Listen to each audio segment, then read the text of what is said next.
Welcome back, Shalloners. Today, we're going to talk about KHLOE Kardashian and Tristan Thompson because, oh yeah, these two on and off against lovers, baby mama, baby daddies, cheating, douchey car crashes of a relationship are back in the news thanks to a very cringy and gushy and thirsty Instagram post that Tristan posted on his page.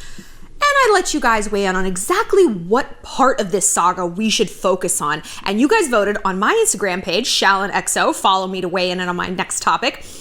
And we're going to talk about the tricks a cheater or a fuckboy uses to get back in your life and back in your pants. Because really, that's obviously where they want to go. So I'm going to break down the three main things that a douchey guy is going to do to get you to forgive him, open your heart, open your legs, and get back together, okay? But first, just want to remind you guys that if you want to talk to me one-on-one, have a problem about any little thing, find me on my website, shallonlester.com, where you can also shop my merch line. Yes, this is the crew neck from my new line of hoodies and t-shirts. Sorry, crop top, not a t-shirt. And I love it because you look in the mirror and it says destroy them. And I think we all need to be looking in the mirror and seeing positive things, right? So we have a whole bunch of other phrases: feminine feminist, sweet and savage, warm-blooded. So head over there and pick up some cool new drip. Also, on my website, you can take a quiz to see how your social media is stacking up. Are you on the right track and giving off a good impression? Or are you kind of making a fool out of yourself in like grid and story form? I'll tell you, and then I can help fix it. Also, like I said, be sure to follow me on Instagram at ShallonXO, where I let you weigh in on the next video topic and connect with me there. And listen to my podcast, Girl on Top, out every Wednesday. So KHLOE and Tristan, if you don't know the backstory, which... what a blessing, right? To not know every single thing about the Kardashians as I do. Imagine what my brain could do. I could be working for SpaceX. Nope. I know the Kardashian bra sizes. If you don't know the backstory, here's the TLDR. KHLOE and Tristan were dating. She was dating him. He was not actually dating her. He was fucking around. She has pretty much never been in a relationship with him. She thought she was, but she's actually been single probably from like week 3 that she met him. Because I have a feeling that's about how long he managed to like white knuckle through their relationship before he started sleeping with as many girls as he possibly could. I told you guys before that there's this like apartment building in Los Angeles that's like the side chick building that people like Tristan and other, I can't even remember who, like athletes, rappers, the usual suspects, have like wranglers that they employ to scoop up hot girls to be their side chicks, and then they install them in these shitty apartments. I mean, they're probably nice. It's probably nicer than mine. Great. Trash. And like, it just, oh, don't you miss the olden days when cheating was like more organic? You went to a bar, you met someone, oh hey, I don't know honey, things happen. You didn't have someone on the payroll to get you pussy. There wasn't Tinder that you could download when you were actually in a relationship with someone and start swiping. But I digress. So KHLOE was 9 months pregnant. She was like 2 days away from giving birth, and this whole story cracked wide open, right? She basically didn't break up with him. They stayed together, which like, girl, I get, like you had a baby, you're full of hormones. And she didn't want this to happen. This is the hard thing about cheating, is you don't want to break up with someone. When you break up, it's like Carrie Underwood says, where does the love go? Where does it go? Like you didn't want this, and now you have to be the one to decide? How is that fair? It's crazy. It's like taking a loved one off life support. It's like, what the fuck? Why? It shouldn't work out like that. So they stayed together. It seems like things were kind of evening out. And then boom, he goes and hooks up with Jordyn Woods. They claimed it was a kiss. I doubt it. You know, whatever. I've done a whole video on how Jordyn during her Red Table Talk was lying. Body language, lies, whatever. So here we are, right? KHLOE and Tristan broke up. The whole thing played out in public in a really ugly fashion that I think was so unfair. I mean, honestly, to both women. Like, Jordyn, like, you're a trash bag. Like, because it's not like, oh, that was just someone's man. That was your good friend's man. That's where you lost us, Jordyn. Like, look, my ex-boyfriend cheated on me, and I'm like, I would never expect a stranger to put my relationship over what they want in the moment. Like, even if she knew he had a girlfriend. Like, what does she care? You know, like, who cares? Who am I to her? Nothing. But you gotta expect the guy to care, right? And in Jordan's case, you kind of did expect her to care because you literally bit the hand that fed you. Okay, not literally, but you know what I mean. By the way, I just want to explain why I look so bad today, because I do. Like, this is not working, this rat tail, no. But I'm going to an event after this where I'm trying on wigs, and like, it's like this wig event, and I'm like, I'm not doing my hair. I'm doing the whole thing just to stuff it under a wig in an hour. So I'm sorry. We're all gonna have to deal with me looking like a boy from the Middle Ages. This is where we are now. I can wear a chainmail tunic if that helps bring the cosplay to life. So, we as collective people, as humanity, hoped and prayed that Khloe was moving forward, right? That she was moving on, her and her daughter, baby True. Because the reason, and I've said this before, the reason Khloe frustrates us is because she is smart. You hear her talk, you hear her analysis of things, and you're like, fuck, damn, she knows what she's talking about. But then she makes these choices, and you're like, oh, Khloe. You know, it's just like, do better. People who annoy us, the ones who annoy us the most are the ones who have the biggest split between who they are and who they could potentially be. And isn't that Tristan, right? It's interesting how this all comes back around. I don't know how many of you guys I talk to, 98%, where it's like, you are not dating the actuality of this person, you're dating their potential, right? And the quality of a relationship must be judged on results. Not potential, not maybe when he gets that law degree, maybe when he works out his issues with his mama, maybe when he gets off the couch and stops playing Fortnite. No, who he is now. The results that are yielded now and today, right this very minute. And 98% of the time, you're not getting it. And again, isn't that Tristan? I don't think Tristan is an all bad guy. I do think he is all selfish. Because I've said before in videos, like, if you need to sleep with a lot of different people, like, I get it. I'm not dissimilar, you know? Like, I definitely get that. Monogamy is very difficult for a lot of people. I don't think humans are hardwired for it. I think especially if you're famous and you're young and you can have all the puseta in the world, like, man's only as faithful as his options. But you don't get to lie to your partner about what you're capable of giving. You are an adult. You're a daddy 2 times over. And being a parent, being an adult, being in a relationship requires a little bit of introspection. You have to take an inventory of what you're able to give to the other person. And if it isn't monogamy, say so. You would be surprised how many other people, how many women would be on board with that. Partly because they have really low self-esteem. But like, I think until we start talking about how to make a better marriage and a better partnership, which we're not doing, all we do is shame someone for cheating. You know, we vilify them. It's not ever going to get better. We're going to keep running into this. We're going to have people like Tristan. I'm sorry, my nose is so itchy. We're going to have people like Tristan who may want to be the good guy. He may want to be the faithful dude, but he is not capable of that. And partly is that he won't acknowledge it, but another big part is that Khloe won't either. We think people can change. And you know what? Honestly, with cheating, a lot of times people can. A lot of times people can. Cheating is often very symptomatic of a larger issue in a relationship, and that issue is often coping mechanisms. People cheat because they're bored. The number one reason people cheat is to feel alive and to explore different sides of their personality, right? They want a thrill, they want something exciting, they want to step outside the drudgery of their day-to-day with their partner or just their own life on their own. But again, that's a coping mechanism because we can feel alive and we can explore different sides of ourselves without sticking our dick in something. Whoa, what? It's not just a bit. No, there's a lot of other things. Jump out of an airplane every time you want to bone a groupie. Try it. See if life goes better. Because right now it's not working. So there's 3 main things I've sat and thought and identified based on a lot of personal experience. Because honestly, like Khloe's episodes of Keeping Up with the Kardashian, of like this aftermath of like Jordan, like it has gotten me through a very difficult time. Like I feel like I have these episodes memorized. That's a personal low.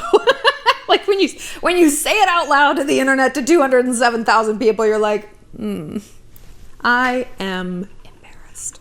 Okay. So there's a difference between when a guy comes back in a real way and when he comes back in a fuckboy way. Let me tell you the real way first, because then we can contrast. Because if you just look at the bad ways, like, it's easy to be like, well, I don't really see why that's so bad, but you have to know the healthy ways first. One of my friends is going through this.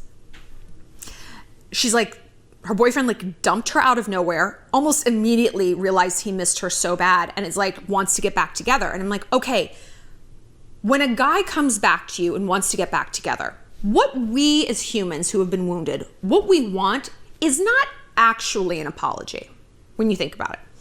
We want to know why this isn't going to happen again, right? I don't give a shit about whether or not you're sorry. And it's almost insulting to me when a guy comes back and is like, I just missed you. I missed you. Okay, let's break that down. Let's break that down what that means. You now see my value. Is that what you're telling me? You now realize my value? Way to catch the fuck up to everyone else on planet Earth. Because everyone else in my life already knew my value. They didn't have to go cheat.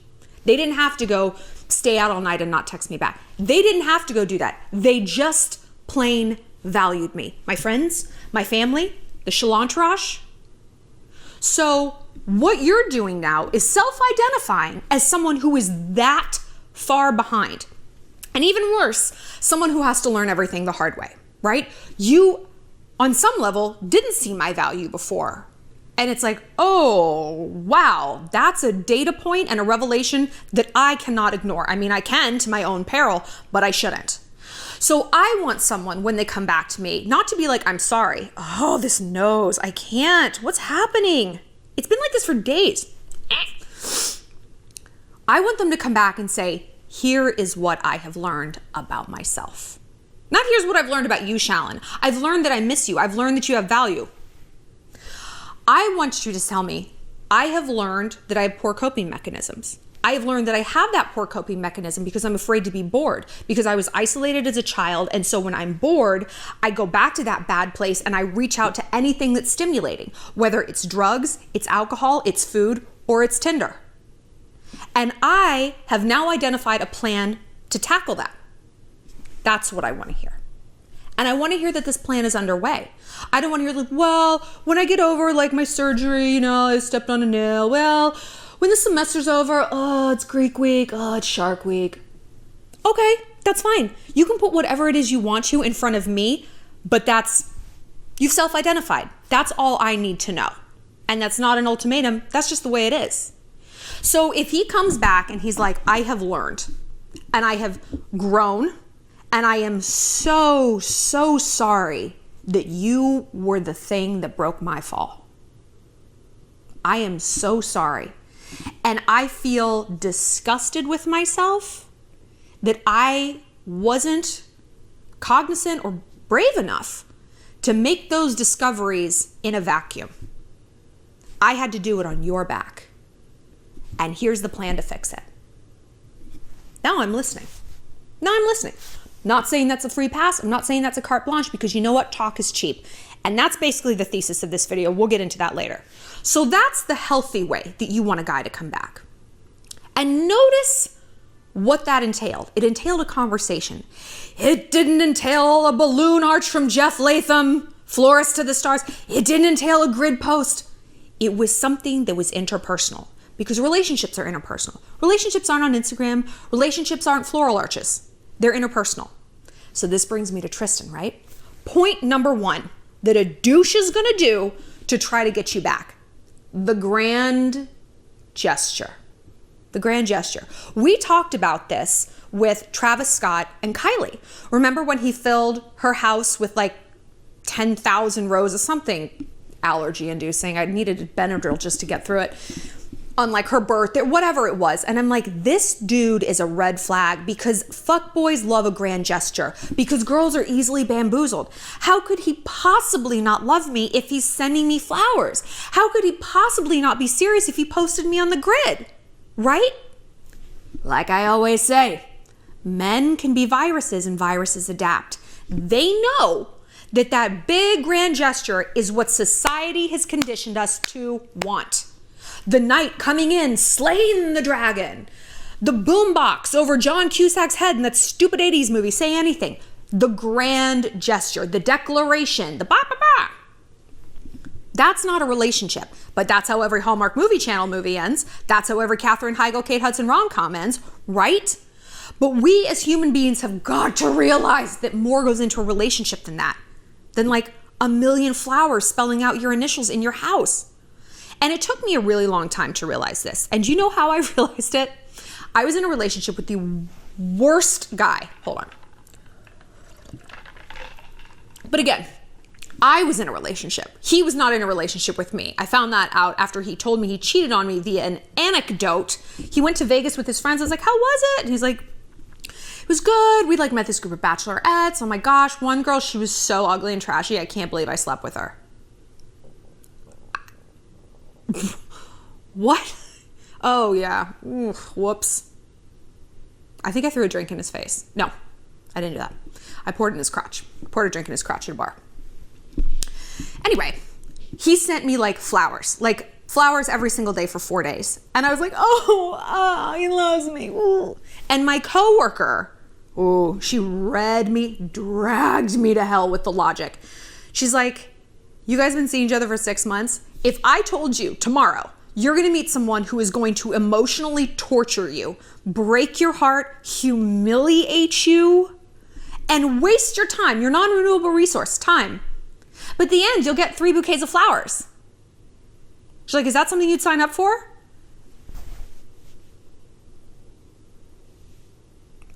Point taken. We have to kind of look in reverse. Is my heart for sale with a bouquet of flowers? 10 bouquets, 10,000 bouquets? No. Is it for sale with a bracelet? Even a Cartier love bracelet? Oh, I do really want a Cartier love bracelet. That would not get me back in the door. Don't have a key me there, but get me through the door.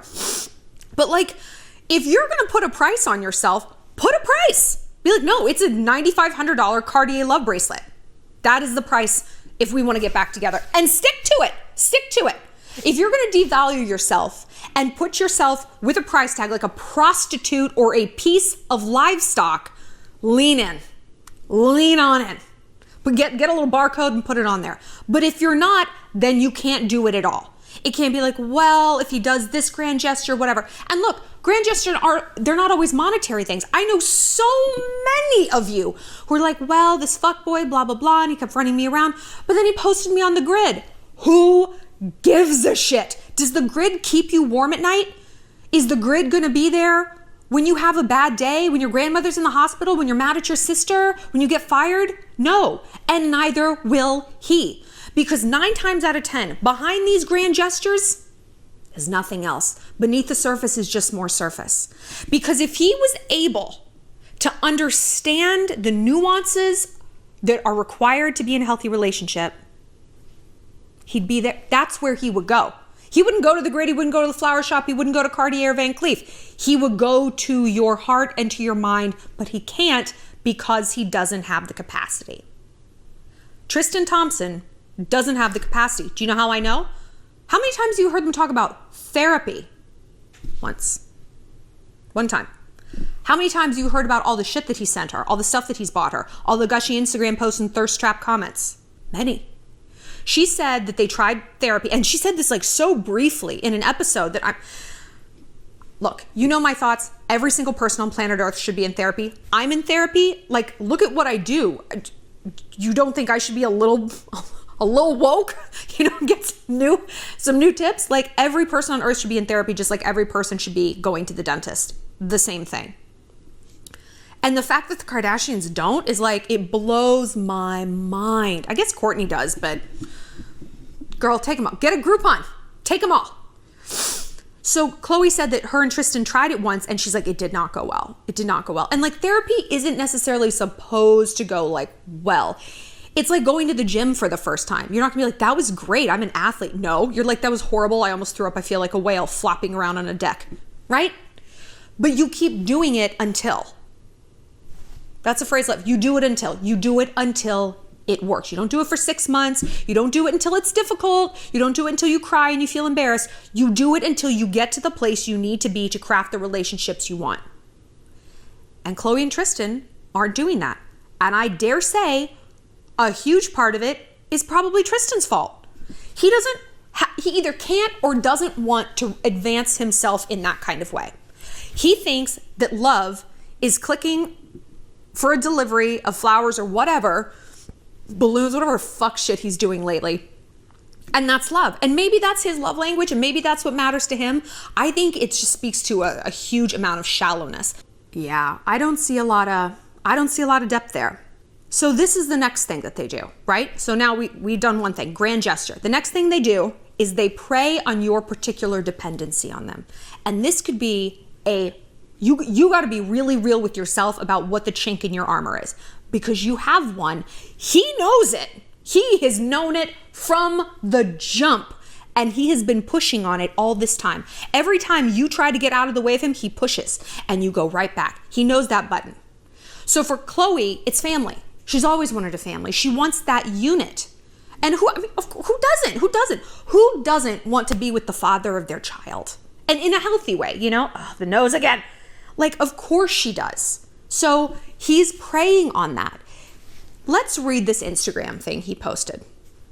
He posted it. So Khloe won Best Reality Star for the People's Choice. Girl, it is not an achievement to win an award on the network your family is single-handedly keeping in business. Can we all agree on this? This is not like an award, okay? This isn't like the Oscars. This is something like, it's like if my mom made Best Daughter Award and I won, wow.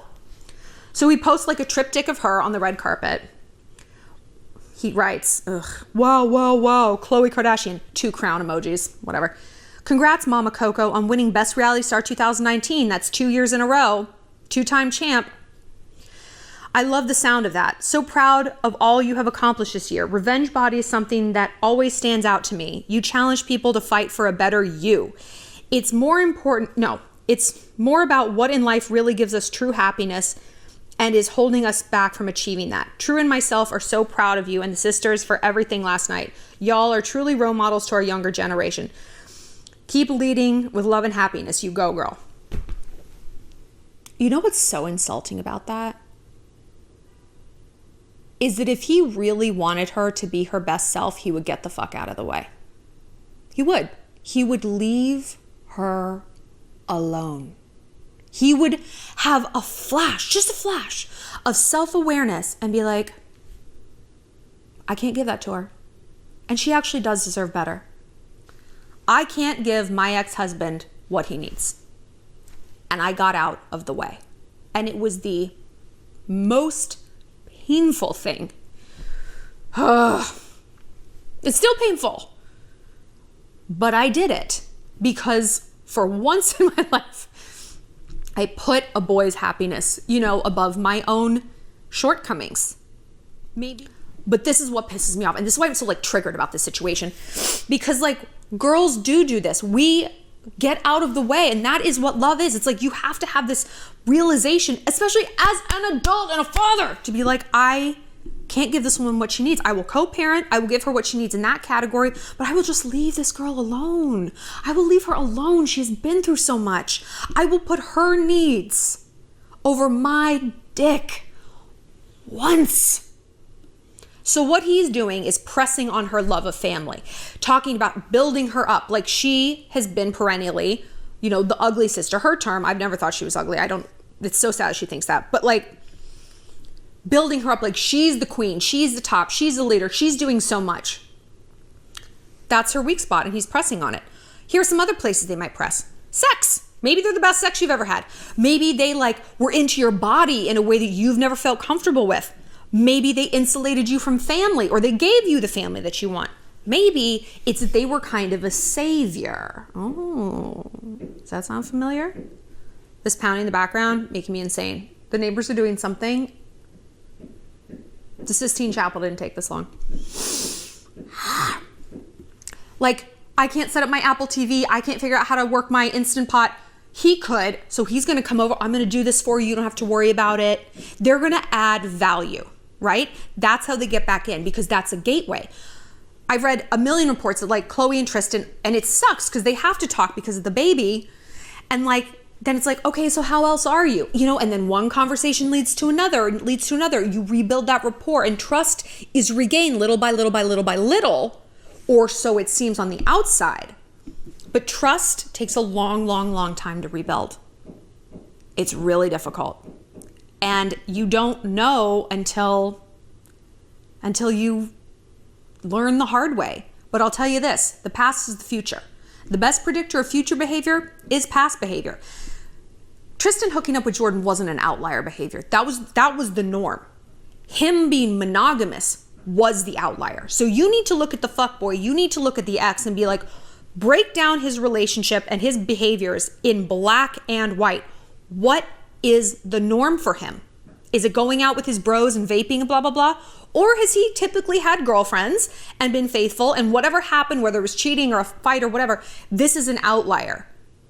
And if that's the case, then maybe you can work to solve that. If you are fundamentally trying to make a tiger change its stripes, you are gonna lose, and you're gonna lose big. So the third thing that a toxic guy will do is devalue. They're gonna say things like, no one's gonna love you the way I do. You're never gonna find a relationship like this. I had an ex tell me that, and you know what I said? That's rather the point. That's the point. I'm not gonna find someone who loves me the way you do. I don't subscribe to this definition of love. I don't subscribe to this definition of monogamy and faithfulness and partnership. That ain't it, kid. That ain't it to me. And I'm so sorry that that is your definition, because that's whack. So they're going to say that, something like that. And a narcissist will typically do this, like someone who's love bombing, trauma bonding, stuff like that. No one's gonna love you like I can. No one's gonna take care of you. No one's gonna be so supportive about your career. No one's gonna like love your little sister and like hang out with your friends this way, because what they're saying, the subtext is, because you are unlovable. You are inherently unlovable, and you should be thankful that I have any place in your life, because I am lowering my standards to be with you. And therefore, when I go out and cheat, when I get in a screaming argument, when I don't come home at night, the fuck are you gonna do about it? You should be lucky to have me in any capacity. So you gotta read between the lines sometimes, right? You gotta pull back and say, what is someone actually trying to convey? Are they trying to minimize me? Are they trying to distract me? Are they trying to play into my weaknesses and convince me that I cannot live without them? That's not a relationship. If you're already out, girl, stay gone. Stay gone. You know how I know this? 2 words. Liam Hemsworth. He was out. He was out. He was gone. He was out. And she sucked him back in. And look what happened. See, I'm literally choking up.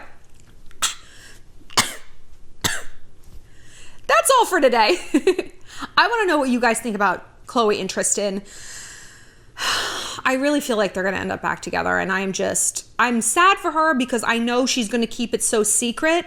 And when we do that, it means we are ashamed of ourselves, and we know that we don't want the world's opinion, because we know that it's not wrong. And that is a terrible way to have to feel about yourself.